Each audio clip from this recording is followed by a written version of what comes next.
어머님, 전기장판요? 제가 대신 사드릴게요. 인터넷으로 사면 훨씬 싸요. 100만 원만 주세요. 요즘 유행하는 최고급으로 사다 드릴게요. 물건 살 때마다 알아봐주는 며느리가 참 고마웠습니다.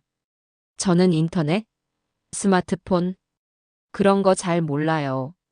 마트 전단지 보고 버스 타고 직접 눈으로 보고 사야 안심되는 옛날 사람이지요. 혈당지가 새로 필요한데 약국문이 닫아. 며느리에게 10만 원을 건넸습니다. 이렇게 편한 세상이 있구나. 그렇게 한 번, 두 번, 세 번. 철석같이 며느리를 믿고 맡겼습니다. 그러다가 나중엔 5억을 건넸습니다.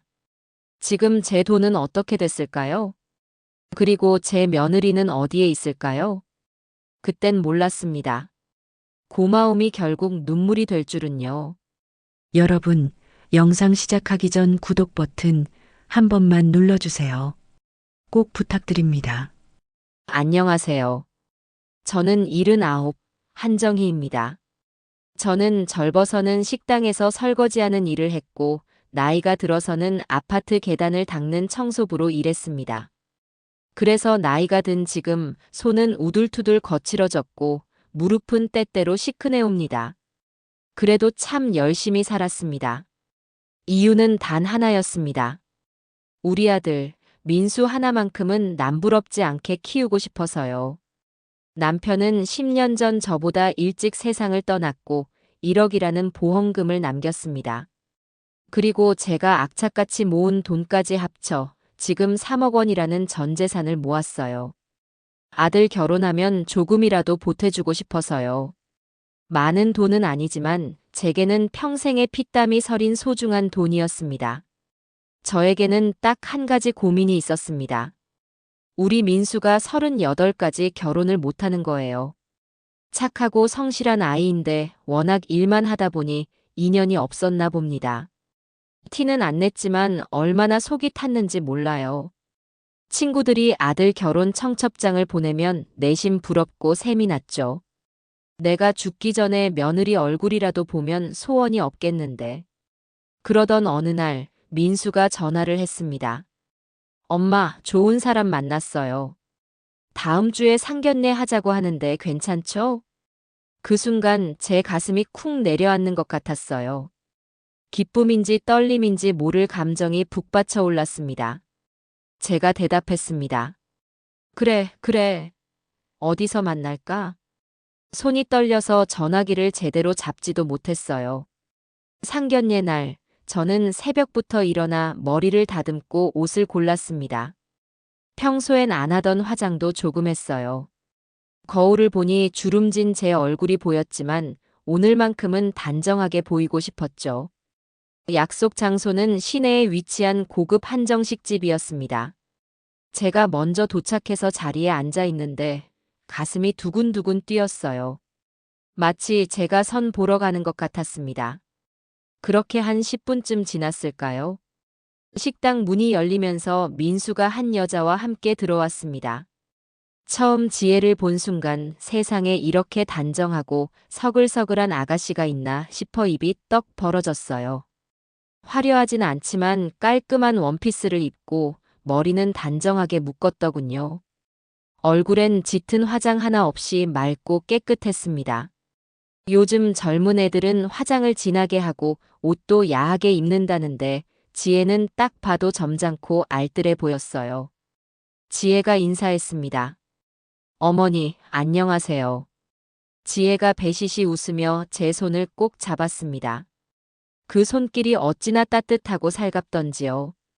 제 거친 손을 감싸주는데 마음이 몽글몽글해졌어요. 지혜가 말했어요. 어머님, 민수 오빠한테 말씀 정말 많이 들었어요. 꼭 한번 뵙고 싶었어요. 말 한마디 한마디에 정성이 담겨 있었고 눈빛은 맑고 순수했습니다. 식사를 하는 내내 지혜는 제 반찬 그릇이 비면 슬쩍 채워주고 물잔도 먼저 챙겨주었어요. 지혜가 말했습니다. 어머님, 이거 맛있어요. 드셔보세요. 직접 집어서 제 접시에 놓아주는데 그 모습이 얼마나 기특하던지요. 민수가 옆에서 흐뭇하게 웃으며 지혜를 바라보는 걸 보니 제 마음도 덩달아 따뜻해졌습니다. 식사가 끝나갈 무렵 지혜가 조심스럽게 말을 꺼냈습니다. 지혜가 말했어요. 어머님, 사실 저는 어릴 때 어머니를 여의고 홀아버지 밑에서 자랐어요. 그 말에 제 눈시울이 뜨거워졌습니다. 지혜가 계속 말했습니다. 그래서 어머니라는 존재가 얼마나 소중한지 너무 잘 알아요. 민수 오빠 만나서 정말 행복한데요. 어머님 같은 분을 만나게 돼서 더 기뻐요. 저 어머님께 효도하고 싶어요. 딸 같은 며느리 되도록 노력할게요. 그 순간 제 눈에서 눈물이 핑 돌았습니다. 평생을 혼자 고생하며 아들 키우느라 누구한테 기대본 적 없는 제게 효도하고 싶다는 말이 얼마나 큰 위로가 됐는지 몰라요. 제가 말했습니다. 그래. 고맙다, 지혜야. 제가 손수건으로 눈가를 닦자 지혜도 눈시울을 붉히며 제 손을 꼭 잡아주었습니다. 집으로 돌아오는 길, 제 발걸음이 구름 위를 걷는 것처럼 가벼웠어요. 이제야 우리 민수도 복을 받는구나. 저런 착한 아이를 만나다니. 가슴 속에서 뭔가 꽉 막혀 있던 게 뻥 뚫리는 기분이었습니다. 그날 밤 저는 오랜만에 마음 편히 잠들었어요. 머릿속엔 지혜의 맑은 미소와 따뜻한 손길만 가득했습니다. 우리 민수, 이제 행복해질 일만 남았구나. 이제 딸 같은 며느리도 생기고 우리 가족이 완전해지는구나. 저는 진심으로 믿었습니다. 저 아이가 제 인생의 마지막 축복이 될 거라고요.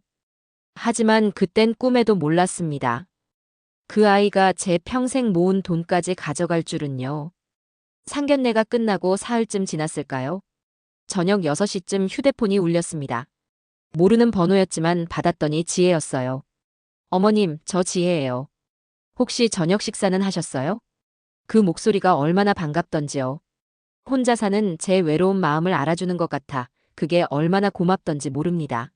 아이고, 지혜야. 아직 안 먹었는데? 지혜가 말했습니다.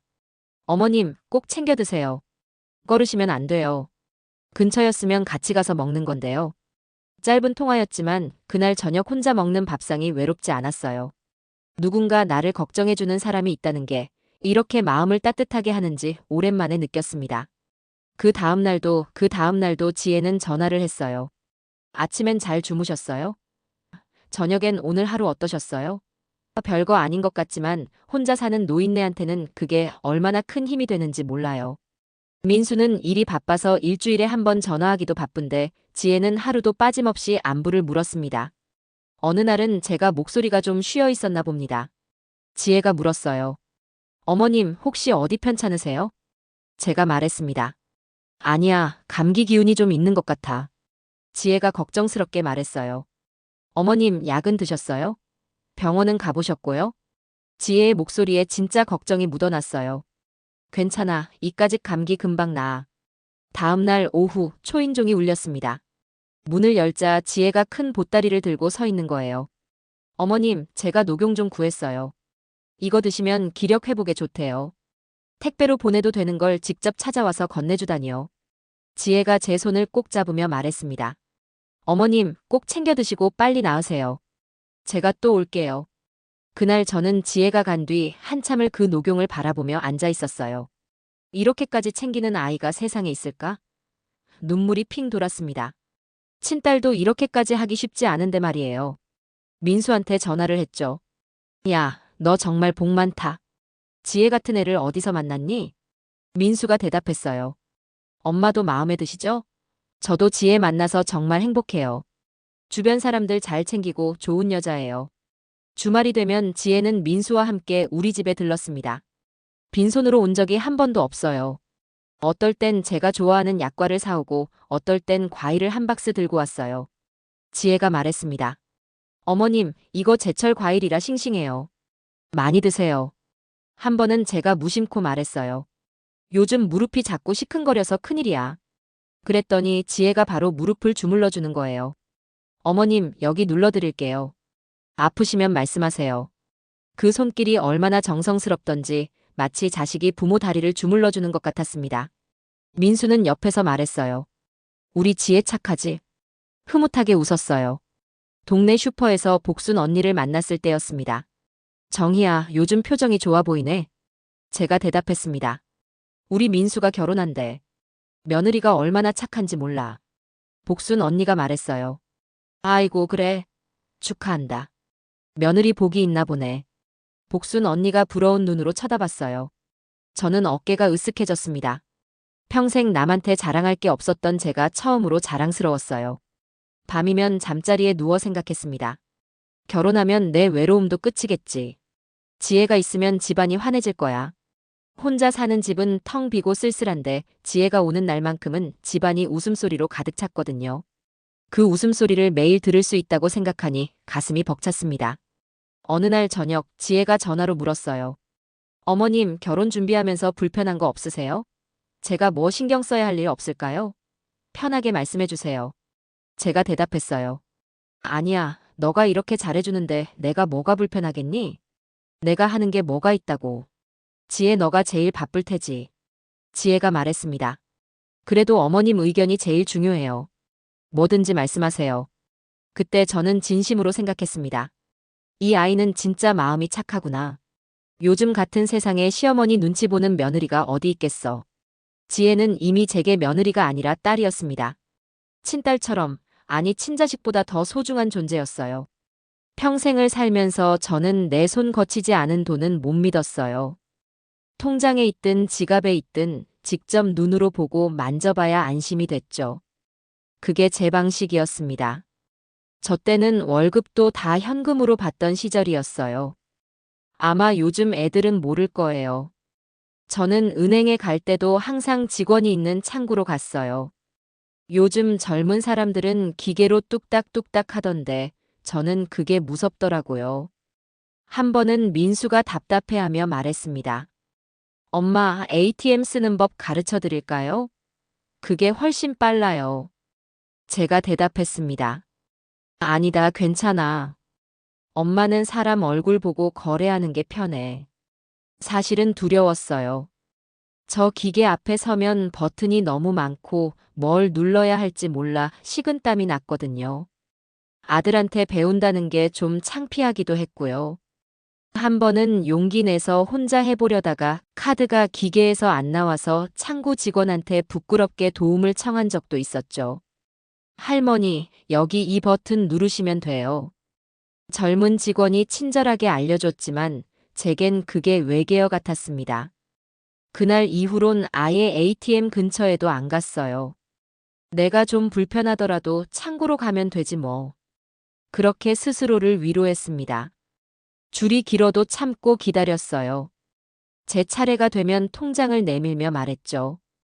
여기서 5만 원만 빼주세요. 직원이 돈을 세어주면 제가 다시 한 장 한 장 확인했습니다. 휴대폰도 마찬가지였습니다. 민수가 몇 년 전에 스마트폰을 사줬어요. 엄마, 이게 편해요. 카카오톡도 하고 인터넷도 되고. 송금도 다 이걸로 하실 수 있어요. 하지만 저한텐 그림의 떡이었죠. 전화 거는 것, 문자 보내는 것, 그것만 겨우 할 줄 알았습니다. 인터넷이니 앱이니 하는 건 아예 손도 못 댔어요. 한 번은 복순 언니가 사진을 보내왔는데 어떻게 여는지 몰라 민수한테 전화했습니다. 야, 언니가 사진을 보냈는데 어떻게 보는 거니? 민수가 대답했습니다. 엄마, 메시지 들어가서 사진 누르면 돼요. 제가 또 물었어요. 그게 어디 있는데? 결국 다음 날 민수가 와서 보여줬지만 다음에 또 똑같은 일이 생기면 저는 또 헤맸어요. 쇼핑도 무조건 발품 팔아서 했습니다. 마트 전단지를 모아뒀다가 어디가 싸면 버스 타고 가서 샀어요. 요즘은 인터넷으로 주문하면 집까지 배달해 준다던데 저는 그런 거 한 번도 안 해봤습니다. 내 돈 주고 사는데 내 눈으로 봐야지. 인터넷으로 보고 산다는 게 말이 되니? 민수가 한숨을 쉬며 말했어요. 엄마, 세상이 변했어요. 이제는 다들 온라인으로 사고 폰으로 결제해요. 배우시면 편할 텐데. 제가 대답했어요. 그래도 엄마는 옛날 방식이 좋아. 이게 확실하잖니. 제 고집을 꺾을 수 없다는 걸 안민수는 더 이상 말하지 않았습니다. 동네 사람들도 다 알았어요. 정혜 씨는 현금주의자야. 카드도 잘 안 쓰지. 맞는 말이었습니다. 제 지갑엔 항상 현금이 두둑했어요. 카드는 있긴 했지만 비상시에만 썼죠.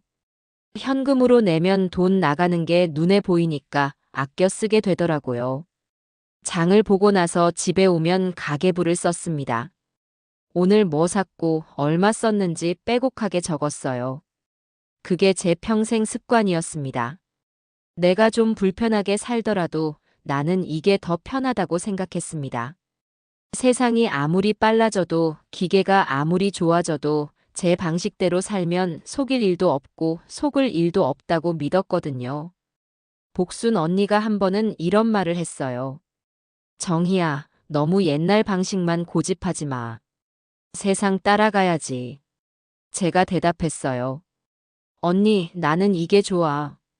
기계 같은 건 어차피 나랑 안 맞고 사실 어려워. 복순 언니가 걱정스럽게 말했습니다.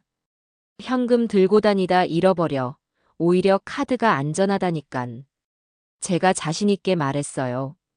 내가 뭐 대단한 돈이 있다고. 잃어버릴 돈도 없네요. 누가 내 돈을 가져가? 걱정 마셔. 지금 돌이켜보면 그게 제 가장 큰 약점이었습니다. 세상 물정 모르는 순진한 노인네. 그런 제가 누군가에겐 아주 쉬운 먹잇감이었던 거죠. 그런데 그런 제게 처음으로 디지털 세상으로 손을 내민 사람이 있었습니다. 바로 예비 며느리 지혜였죠. 어머님, 제가 도와드릴게요. 말씀만 하세요. 멀리 사러 가실 필요 없어요. 며느리 지혜한테는 믿고 부탁할 수 있겠다는 마음이 들었습니다. 그리고 바로 그때부터 제 인생의 방향이 조금씩 바뀌기 시작했습니다. 그날 아침 혈당을 재려고 기계를 꺼냈는데 혈당지가 딱 한 장 남은 거예요. 아이고, 벌써 다 떨어졌네. 당뇨가 있어서 매일 아침 공복 혈당을 재는 게 제 일과인데 혈당지가 없으면 큰일이었습니다. 병원에서 처방받은 혈당지는 한 통에 50개가 들어있는데 한 달이면 금방 떨어지거든요. 내일은 병원 가는 날도 아닌데. 약국에서 사자니 비싸고 병원은 예약이 꽉 차서 당장 갈 수도 없었어요. 민수한테 전화하려다가 관뒀습니다. 바쁜 애한테 이런 걸로 귀찮게 하기도 그렇고요. 그냥 내일 약국 가서 사야겠다. 그날 저녁 지혜한테서 전화가 왔습니다. 저녁 먹었냐고 물으며 제 목소리가 힘이 없다고 걱정하더군요. 지혜는 제 목소리만 듣고도 제 기분을 알아챘어요. 별일 아니라고 했지만 혈당지가 떨어져서 좀 불편하다고 말했습니다. 어머님, 혈당지요? 그거 인터넷으로 사면 훨씬 싸요. 제가 대신 주문해 드릴까요? 솔직히 그 순간 망설여졌습니다.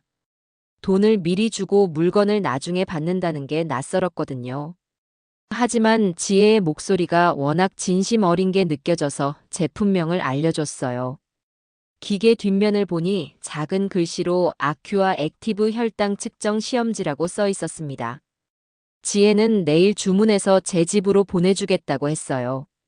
15만 원이면 충분하다고, 약국보다 훨씬 싸다고 했습니다. 제가 내일 가져다 주겠다고 하니까 지혜는 회사 근처에서 받아서 직접 갖다 준다고 했어요. 다음 날 저녁 지혜가 정말로 혈당지를 들고 왔습니다. 큰 상자에 2통이나 들어 있었어요. 100개들이라 한 통만 사는 것보다 2통 사는 게 더 싸다며 웃었습니다. 이거면 2달은 쓸 수 있겠죠. 제가 지갑을 꺼내자 지혜가 15만 원이라고 말했어요. 저는 얼른 현금 15만 원을 지혜 손에 쥐어줬습니다. 그날 저는 진짜 편리하다는 생각이 들었습니다. 아, 인터넷이라는 게 이렇게 좋은 거구나. 지혜가 있어서 다행이야. 그 후로 일주일쯤 지났을까요?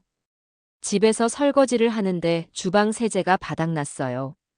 평소 같으면 마트까지 버스 타고 가서 살 텐데 문득 지혜 생각이 났습니다.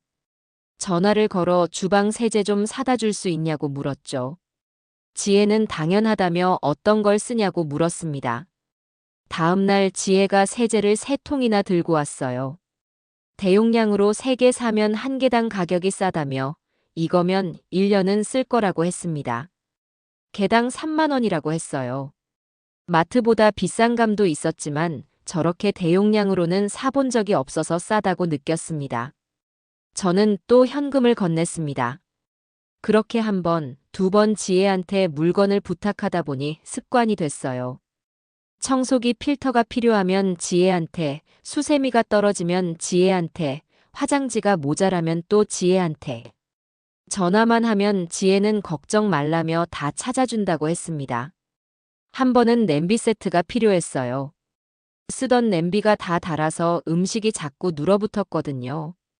지혜한테 냄비 좀 사야 할 것 같다고 하니까 어떤 걸 찾냐고 물었어요.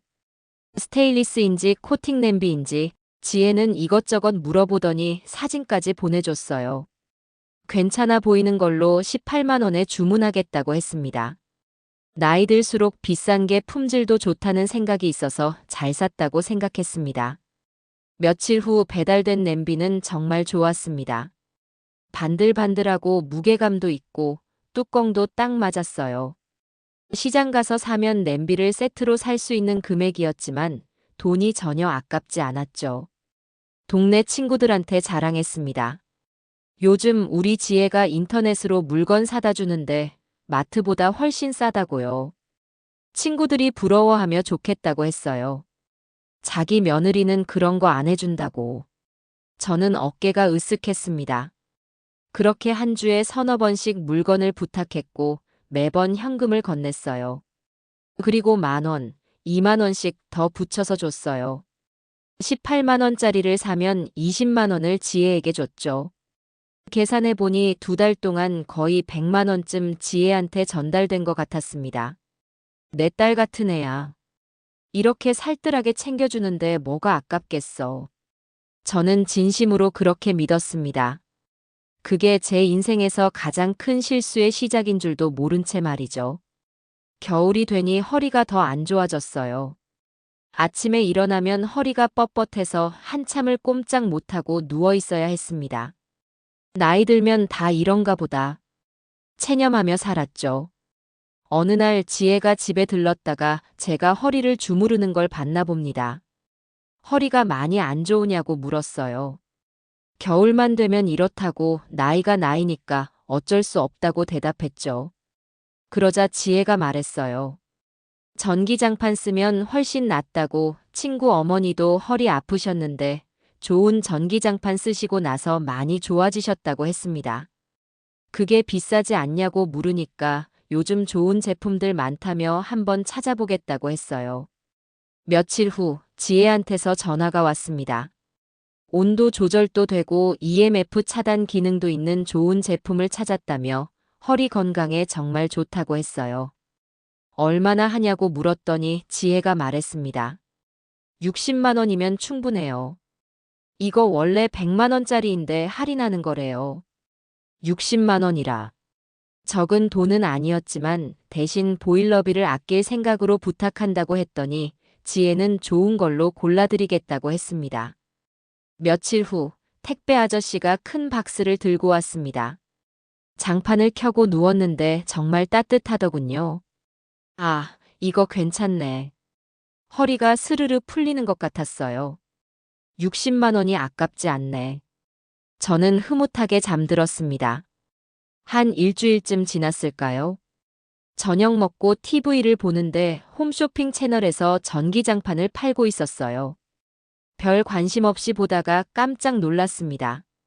화면에 나온 전기장판이 제가 쓰는 거랑 똑같아 보이는 거예요.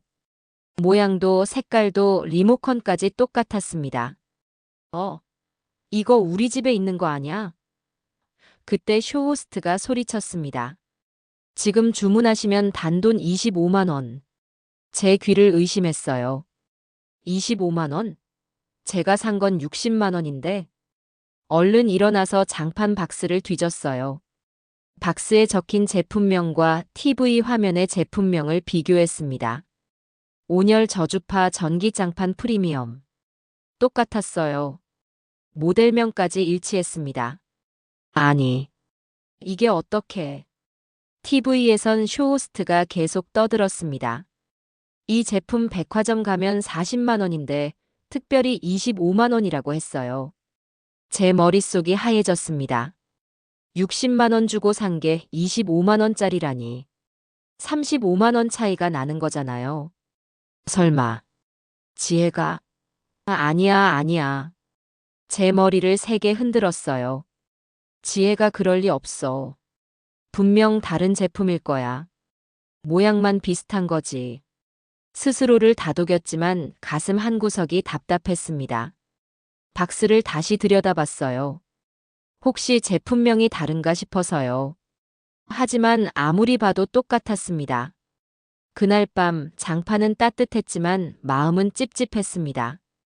이불 속에서 뒤척이다가 스스로를 다독였습니다.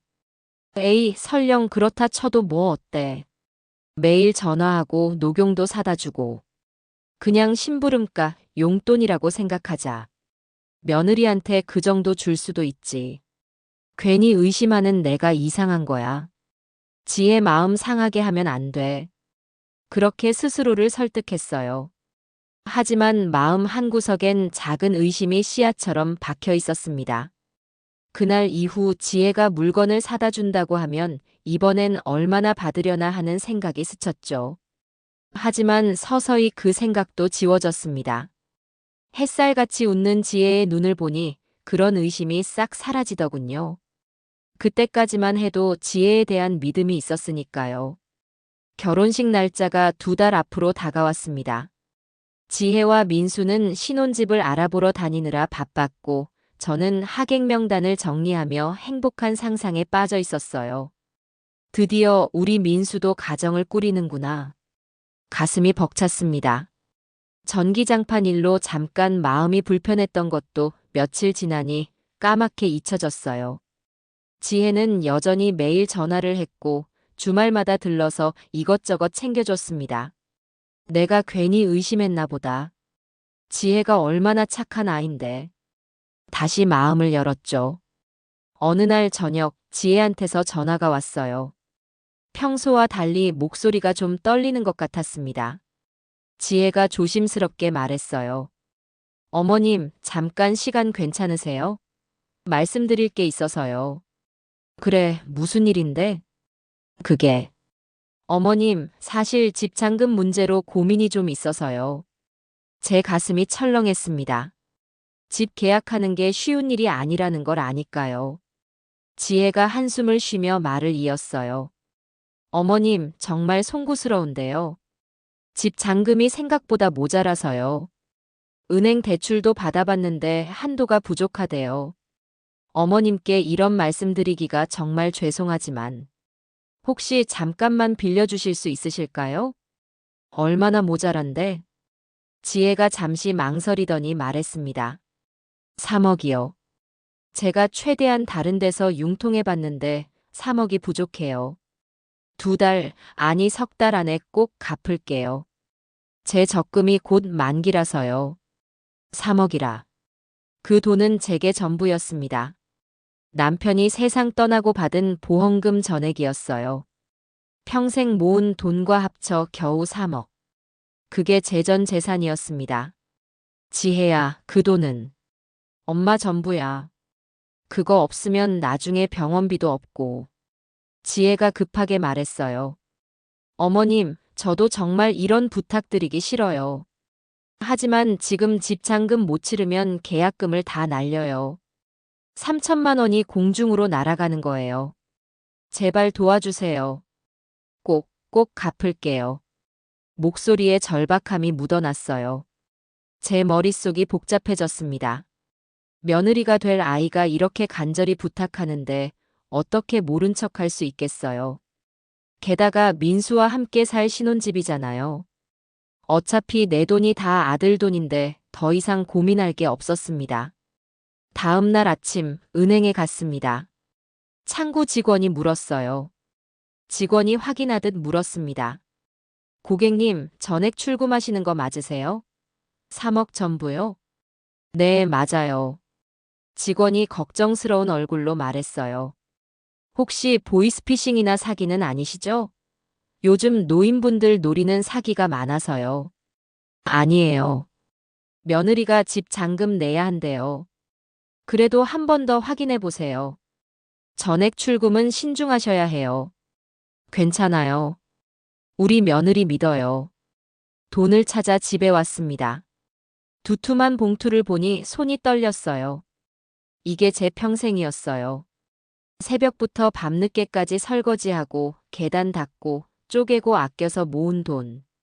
남편이 아프다고 병원비 아끼려고 약만 먹다가 세상 떠나면서 남긴 마지막 흔적. 저녁에 지혜가 왔습니다. 제가 봉투를 건네자 지혜가 눈물을 글썽였어요. 지혜가 제 손을 꼭 잡으며 말했습니다. 어머님, 정말 감사해요. 평생 잊지 않을게요. 3달 안에 꼭 갚을게요. 그래, 믿는다. 근데 꼭 갚아야 한다. 이게 엄마 전부야. 지혜가 고개를 끄덕이며 대답했어요. 물론이죠. 어머님, 걱정 마세요. 제가 어떻게 어머님 돈을 안 갚겠어요. 지혜가 간 뒤 텅 빈 통장을 보니 허전했습니다. 하지만 곧 돌려받을 거라 믿었어요. 가족한테 빌려준 건데 뭐. 3억을 지혜한테 건넨 지 일주일쯤 지났을까요? 처음 며칠은 아무렇지도 않았어요. 그런데 시간이 지날수록 이상하게 가슴 한쪽이 자꾸만 쿵 내려앉았습니다.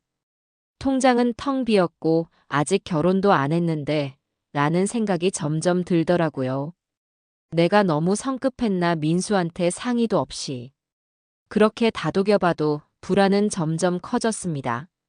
밤에 누워 천장을 바라보다 보면 마음 한구석이 괜히 시리고 허전했어요. 그때 문득 잊고 있던 기억 하나가 떠올랐습니다. 아무 일도 아니라고 넘겼던 전기장판 생각이 스쳤어요. 이상하게 자꾸 마음을 건드렸죠. 그런 마음을 달래려던 찰나 복순 언니에게서 전화가 왔어요. 정희야, 오랜만이다. 동네 찻집에서 차나 한잔할까?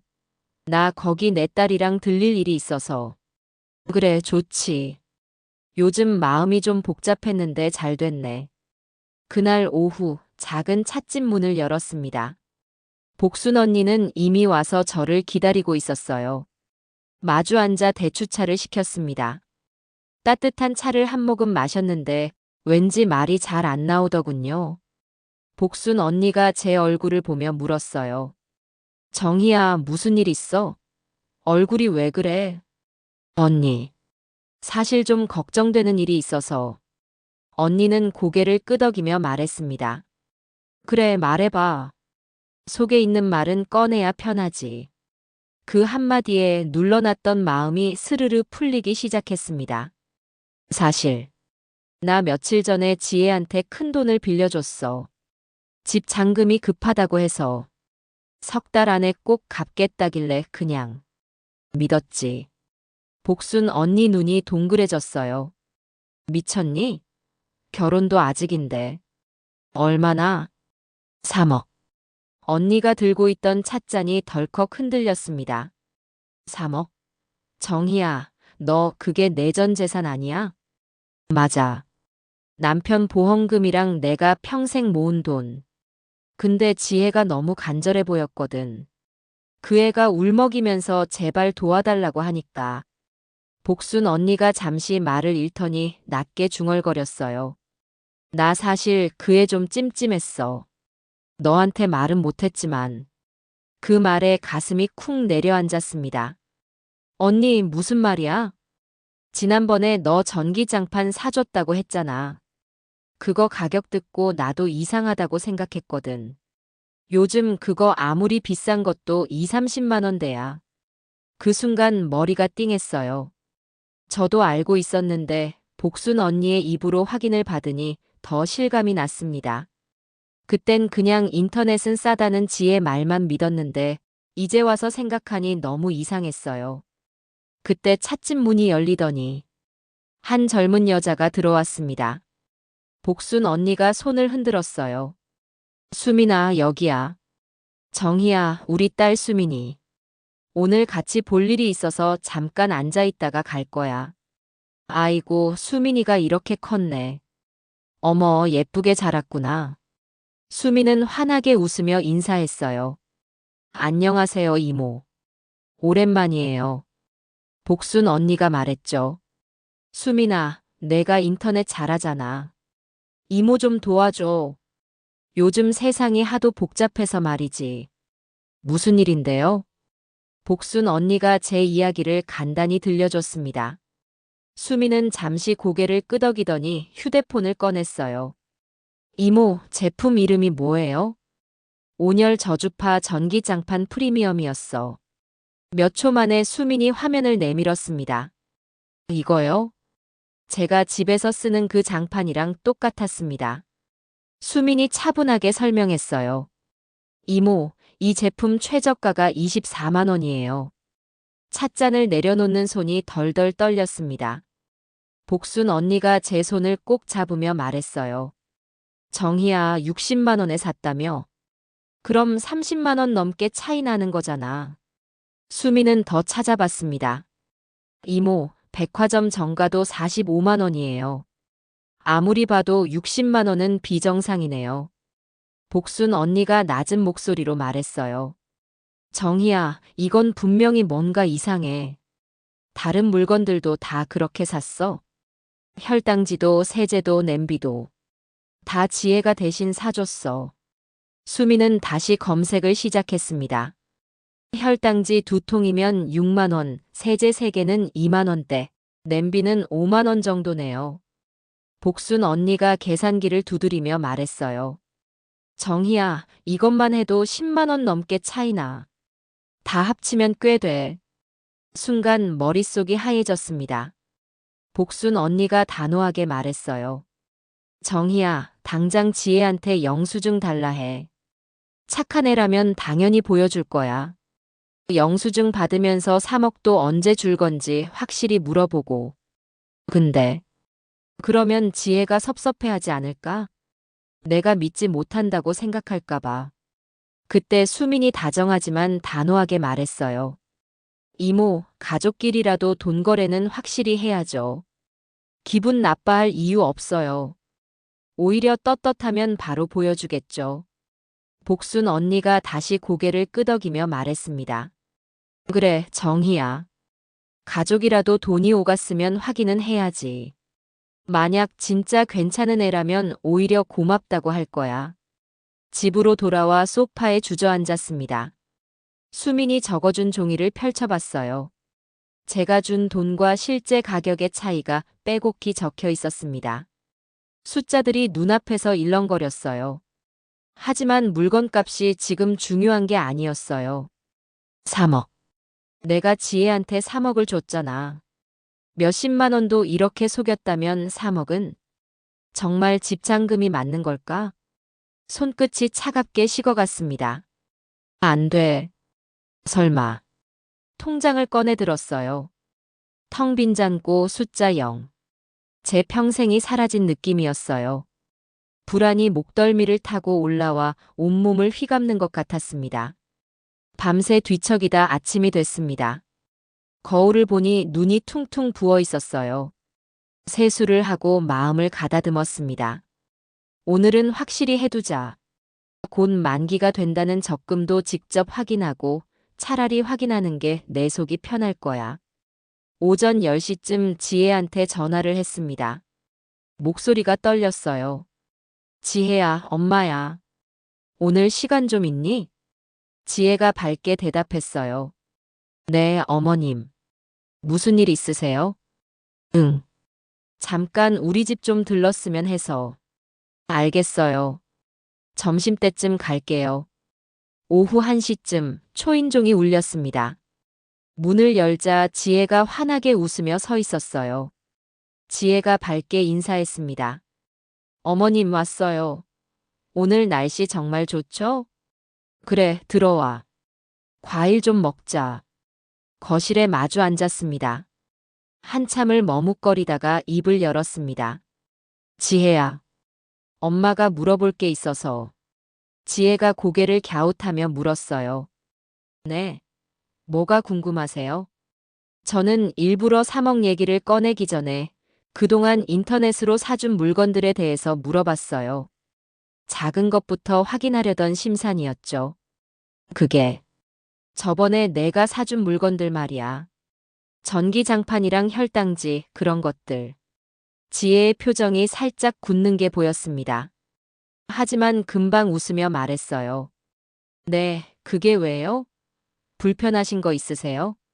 아니, 그게 아니라. 엄마가 우연히 TV에서 봤는데 가격이 좀 다르더라고. 그래서 혹시 영수증 같은 거 있으면 좀 볼 수 있을까? 순간 지혜의 얼굴에서 웃음이 사라졌습니다. 찻잔을 내려놓는 소리가 유난히 크게 들렸어요. 지혜가 차갑게 물었습니다. 어머님, 저 못 믿으세요? 아니야, 그게 아니라 그냥 확인차. 지혜가 목소리를 높였어요. 제가 어머님을 위해서 얼마나 발품 팔고 시간 쪼개서 물건 사드렸는데 지금 저한테 영수증을 달라고 하시는 거예요? 지혜야, 엄마가 그런 뜻이 아니라. 지혜가 일어서며 말했습니다. 정말 실망이에요. 전 어머님을 진짜 어머니처럼 생각했는데 어머님은 절 그렇게밖에 안 보셨네요. 매일 전화드리고 녹용도 사드리고 그렇게 했는데 제가 잘못한 것처럼 느껴졌습니다. 지혜야, 엄마가 미안해. 그냥 궁금해서 그랬어. 화내지 마. 지혜가 가방을 들며 말했어요. 저 오늘 기분 안 좋으니까 먼저 갈게요. 어머님도 제 마음 좀 생각해 주세요. 지혜야, 잠깐만. 하지만 지혜는 현관문을 쾅 닫고 나가버렸습니다. 처음 보는 반응대 저도 놀랐어요. 저는 멍하니 빈 거실에 앉아 있었어요. 내가 뭘 잘못한 거지? 그날 저녁부터 지혜한테 전화를 걸었지만 받지 않았습니다. 문자를 보내도 답이 없었어요. 이틀, 사흘, 나흘. 일주일이 지나도 연락이 없었습니다. 밤마다 잠을 설쳤어요. 어떡하지? 민수 결혼은 어떻게 되는 거야? 후회와 걱정이 꼬리를 물었습니다. 열흘째 되던 날 민수가 갑자기 집에 찾아왔어요. 얼굴이 창백했습니다. 민수가 현관에 들어서자마자 물었어요. 엄마, 지혜 여기 안 왔어요? 응.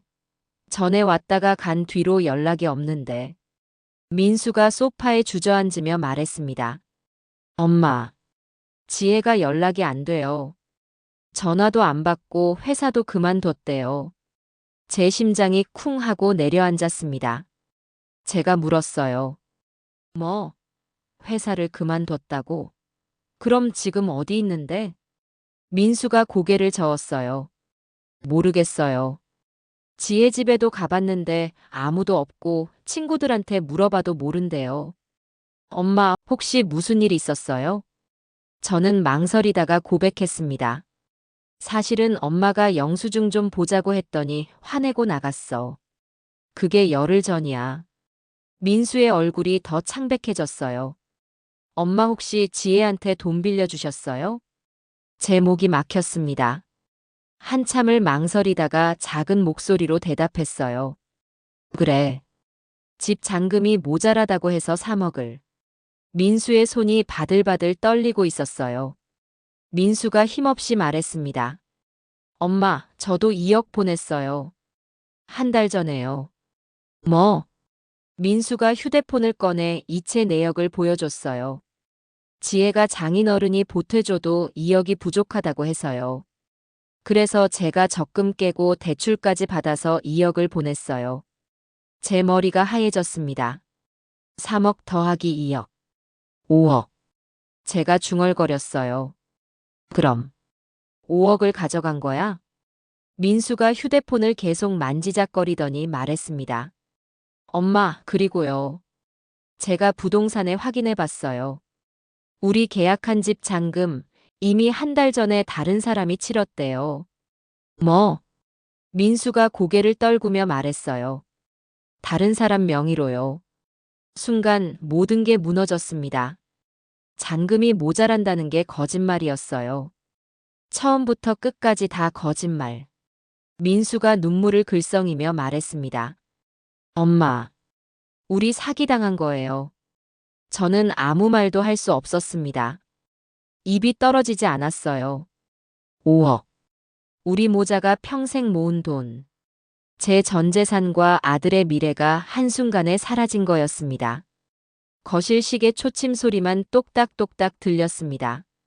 민수는 소파에 고개를 묻고 울었고 저는 그저 멍하니 앉아 있었어요. 믿었던 사람이 거짓말쟁이였고 사랑했던 며느리가 사기꾼이었다는 사실이 믿기지 않았습니다.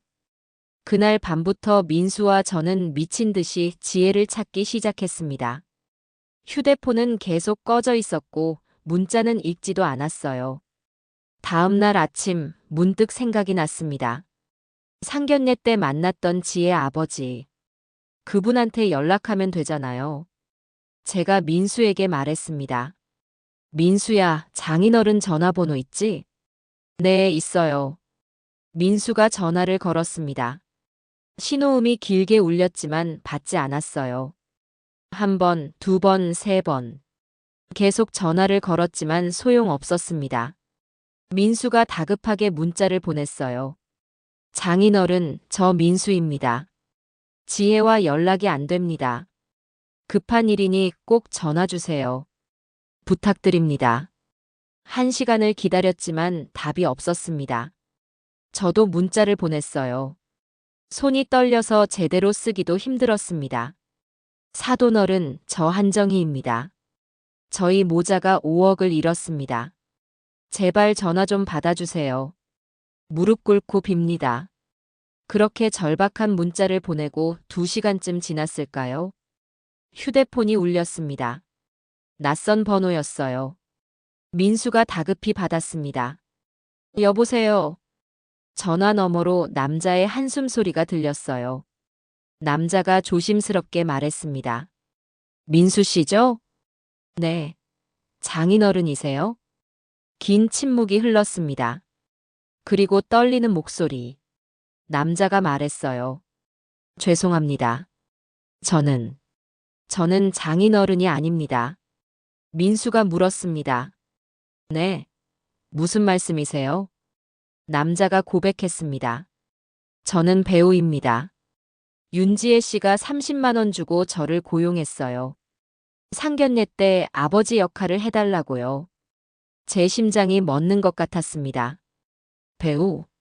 고용된 아버지? 민수가 떨리는 목소리로 물었어요.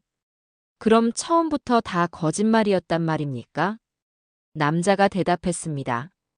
죄송합니다. 저도 그냥 단순한 연기인 줄만 알았어요. 이런 사기극인 줄 몰랐습니다. 문자를 보니까 너무 양심에 걸려서 전화드렸습니다. 남자가 한숨을 쉬었습니다. 윤지혜 씨가 절대 연락하지 말라고 신신당부했어요. 특히 민수 씨나 시어머니한테서 전화 오면 절대 받지 말라고요. 근데 문자를 보니까 정말 죄송합니다. 저도 피해자를 만든 셈이네요. 정말 미안합니다. 경찰에 신고하세요. 제가 증언할 수 있는 건 다 하겠습니다. 전화가 끊겼습니다. 우리는 한참을 말없이 앉아 있었어요. 제가 중얼거렸습니다. 상견례도 거짓. 아버지도 가짜. 처음부터 다 각본이었구나. 우릴 속이려고 처음부터. 따뜻했던 눈빛도 다정했던 말투도 챙겨주던 손길도 전부 연기였어요. 저를 어머니처럼 대하던 그 모습이 전부 거짓이었다는 게 믿기지 않았습니다. 민수가 주먹으로 바닥을 쳤어요. 엄마, 이건 처음부터 계획된 사기예요. 제 눈에서 눈물이 흘러내렸습니다. 분하고 억울하고 창피하고 후회스러웠어요. 하지만 이제 일말의 기대도 믿음도 남아있지 않았습니다. 민수가 벌떡 일어서며 말했습니다. 엄마, 경찰서 가요. 당장 가요. 우리는 집 근처 경찰서로 달려갔습니다. 민원실 문을 열고 들어가자 경찰관이 맞아줬어요. 민수가 다급히 말했습니다. 사기를 당했습니다. 결혼 사기요. 우리는 경찰관 앞에 앉아 모든 걸 설명했어요. 이체 내역, 문자 기록, 통화 내역, 상견례 사진까지 쏟아냈습니다. 경찰관이 서류를 정리하며 말했습니다. 이체 내역이 명확하네요. 계좌 추적하면 금방 찾을 수 있을 겁니다. 민수가 물었어요. 얼마나 걸릴까요? 경찰관이 대답했습니다. 계좌 거래 내역 조회하면 돈이 어디로 갔는지, 지금 어디 있는지 파악됩니다. 다행히 이체 기록이 있으니 추적이 어렵진 않을 거예요. 빠르면 일주일 안에 소재 파악 가능합니다. 제가 떨리는 목소리로 물었습니다. 꼭 잡을 수 있는 거죠? 경찰관이 고개를 끄덕였어요. 네, 걱정 마세요. 요즘은 돈의 흐름을 다 추적할 수 있습니다. 조만간 연락드리겠습니다. 경찰서를 나오니 해가 지고 있었습니다. 붉은 노을이 하늘을 물들였지만 제 마음은 온통 어둠뿐이었어요. 민수가 제 손을 꼭 잡았습니다. 신고한 지 엿새째 되던 날 경찰서에서 전화가 왔습니다. 형사님이 말했어요. 한정혜 씨, 윤지의 신병 확보했습니다. 내일 오전에 조사 있으니 경찰서로 나와주세요. 전화를 끊자마자 민수한테 전화했어요. 손이 떨려서 번호를 누르기도 힘들었습니다. 민수야, 잡혔대. 지혜를 잡았대. 다음 날 아침 민수와 함께 경찰서로 갔습니다. 조사실 앞 복도에서 기다리는데 가슴이 두근거렸어요. 형사님이 나오셨어요. 피해자분들 들어오세요. 조사실에 들어가니 지혜가 앉아 있었습니다. 고개를 푹 숙인 채로요. 형사님이 설명했어요. 피의자 윤지혜는 처음에 그냥 빌린 거라고 주장했습니다. 곧 돌려줄 거였다고 발뺌하더군요. 제가 소리쳤습니다. 거짓말이에요.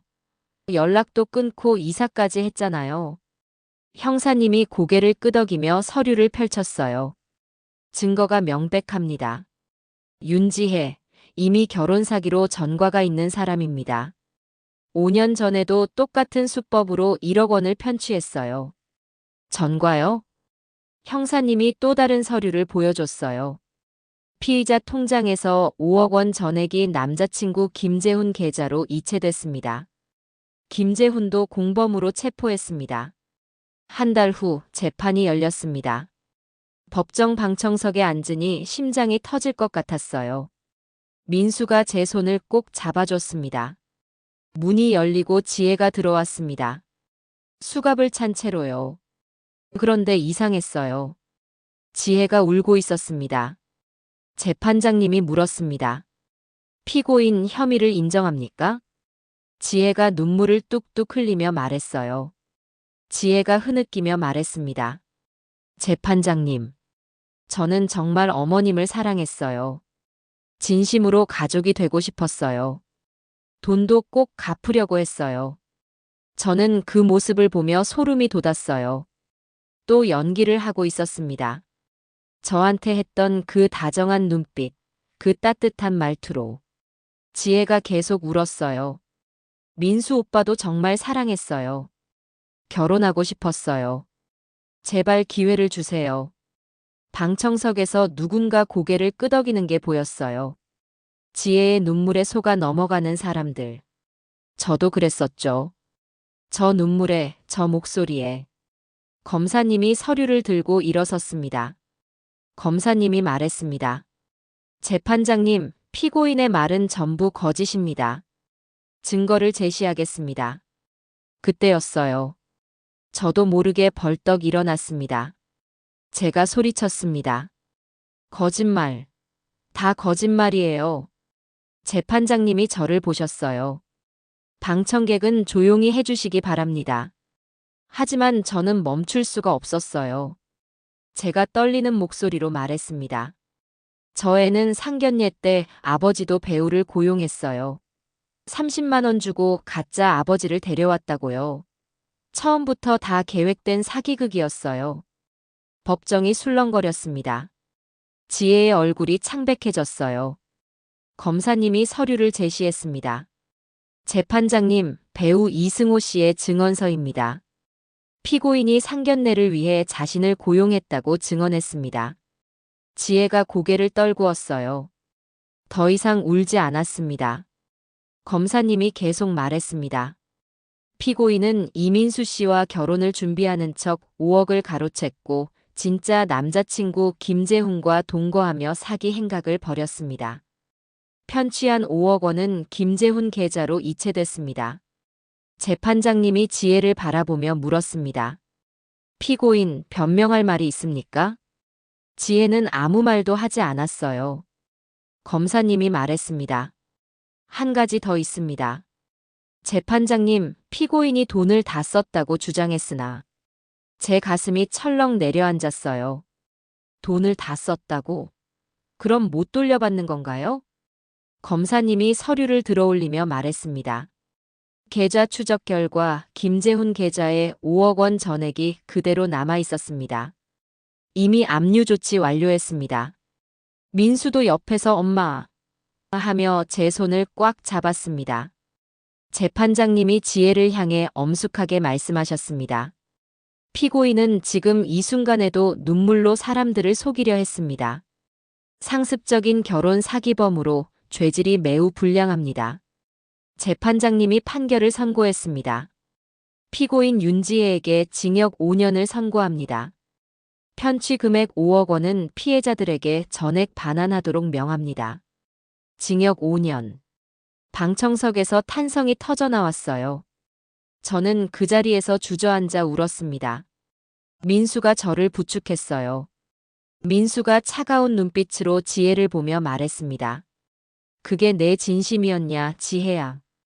법정 경위가 그녀를 데리고 나갔습니다. 수갑찬 손, 구부정한 어깨. 그 뒷모습이 참 초라해 보였습니다. 제가 조용히 중얼거렸어요. 돈보다 무서운 건 욕심이야. 그 욕심이 사람을 망치는구나. 법정을 나오니 햇살이 따사로웠습니다. 민수가 제 어깨를 안았어요. 민수가 말했습니다. 엄마, 끝났어요. 우리 이겼어요. 저는 고개를 끄덕였습니다. 5억 원을 되찾았어요. 정의도 이루어졌고요. 법원 계단을 내려오며 하늘을 올려다봤어요. 파란 하늘에 구름이 천천히 흘러가고 있었습니다. 긴 악몽이 드디어 끝났습니다. 재판이 끝나고 일주일 후 은행에서 연락이 왔습니다. 5억 원이 제 계좌로 입금됐다고요. 통장을 보는데 눈물이 났어요. 돌아온 숫자들. 하지만 이상했습니다. 기쁘기보단 허전했어요. 민수가 집에 왔을 때였습니다. 거실에 마주 앉아 차를 마시는데 민수가 조심스럽게 말을 꺼냈어요. 엄마, 이번 일로 너무 지쳤어요. 사람 믿는 게 무서워졌어요. 제 가슴이 아렸습니다. 아들도 상처받았구나. 저만 힘든 게 아니었어요. 제가 민수 손을 잡으며 말했습니다. 그래, 천천히 해. 혼자도 괜찮아. 혼자도 충분히 행복할 수 있어. 엄마는 괜찮으세요? 저는 웃으며 고개를 끄덕였지만 사실은 괜찮지 않았어요. 밤마다 악몽을 꿨습니다. 지혜의 웃는 얼굴이 나타나서 어머님 하고 부르는 꿈. 깨고 나면 식은땀이 흥건했어요. 마트에 갈 때도 달라졌어요. 젊은 여자가 친절하게 웃으며 다가오면 움찔했습니다. 제 자신이 싫었습니다. 며칠 후 복순 언니가 집에 들렀어요. 찜질방에 같이 가자며 팔을 잡아 끌었습니다. 따뜻한 찜질방 바닥에 누워 있는데 복순 언니가 말했어요. 복순 언니가 말했습니다. 정희야, 너무 자책하지 마. 언니, 나 왜 이렇게 바보 같았을까? 어떻게 그렇게 쉽게 속았을까? 복순 언니가 제 손을 꼭 잡았어요. 정희야, 내가 잘못한 게 아니야. 착한 마음이 잘못은 아니잖아. 내가 사람 믿고 잘해준 게 죄는 아니야. 복순 언니가 한숨을 쉬었습니다. 우리 같은 사람들은 말이야 외로워. 자식들 바빠서 전화도 잘 못하고 혼자 밥 먹고 혼자 자고. 그러다 누가 다정하게 대해주면 마음이 열리는 거야. 그게 인간이야. 눈물이 주르륵 흘렀어요. 복순 언니가 계속 말했어요. 내가 나쁜 사람을 만난 거지, 내가 나쁜 사람이 된 게 아니야. 알았어? 고마워, 언니. 찜질방에서 나오는 길, 마음이 조금 가벼워졌습니다. 언니 말이 맞아요. 제가 잘못한 게 아니에요. 단지 운이 나빴을 뿐. 계절이 바뀌었습니다. 추운 겨울이 지나고 봄이 왔어요. 창밖을 보니 아파트 화단에 개나리가 노랗게 피어나고 있었습니다. 어느 날 아침 은행에 갔다가 돌아오는 길이었어요. 버스 정류장에서 젊은 여자가 길을 물었습니다. 젊은 여자가 물었어요. 할머니, 혹시 시청이 어디 있는지 아세요? 순간 제 몸이 굳었어요. 하지만 이번엔 달랐습니다. 심호흡을 하고 미소 지으며 대답했어요. 제가 말했습니다. 저기 큰 건물 보이죠? 저기가 시청이에요. 아, 감사합니다.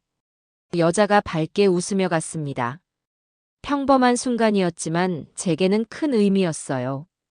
다시 사람을 대할 수 있게 된 거예요. 집으로 돌아와 거실에 앉았습니다. 통장을 꺼내봤어요. 3억 원.